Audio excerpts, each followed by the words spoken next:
मित्रांनो, सेवानिवृत्ती किंवा रिटायरमेंट नंतर 65 वर्षांपर्यंत मुदतवाढ महाराष्ट्र शासनाकडून जाहीर करण्यात आली आहे।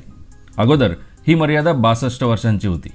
तसे शासन निर्णय सुद्धा यापूर्वी निर्गमित झाले होते, पण त्यात आता बदल करण्यात आले असून 65 वर्षांपर्यंत ही मुदतवाढ झाली आहे। बघूया तर GR काय आहे आणि कोणासाठी आहे। पण त्यापूर्वी आपल्या चॅनलला सबस्क्राइब नक्की करा, म्हणजे भविष्यात येणारे अपडेट सुद्धा लगेचच तुम्हाला बघता येतील।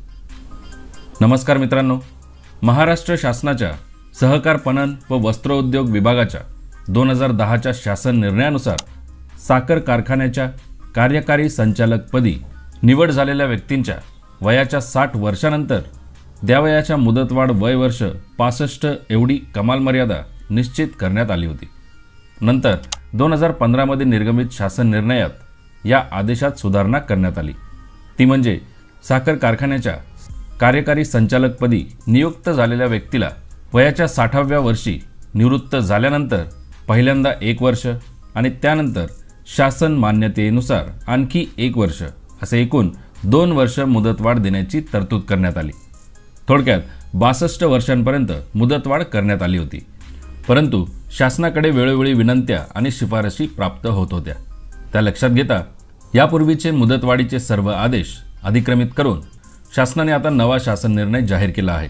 मित्रांनो, या शासन निर्णयाची डायरेक्ट लिंक तुमच्यासाठी या व्हिडिओच्या डिस्क्रिप्शन बॉक्समध्ये दिली आहे। शासन निर्णयानुसार साखर कारखान्याच्या कार्यकारी संचालकपदी असणाऱ्या व्यक्तीच्या सेवा त्यांच्या वयाच्या 60 वर्षानंतर संपुष्टात आल्यावर सदर व्यक्तीस वयाच्या 62 वर्षांपर्यंत मुदतवाढ देण्याबाबतची तरतूद आहे। त्या तरतुदीमध्ये बदल करण्यात येऊन शासन मान्यतेने टप्प्याटप्प्याने वयाच्या 65 वर्षांपर्यंत मुदतवाढ देण्यास मान्यता देण्यात येत आहे। मित्रांनो, मुदतवाढीसाठी ज्या निकषांच्या आधारावर साखर आयुक्त यांनी शासनाकडे प्रस्ताव सादर करायचे आहे ते निकष या शासन निर्णयामध्ये दिलेले आहेत।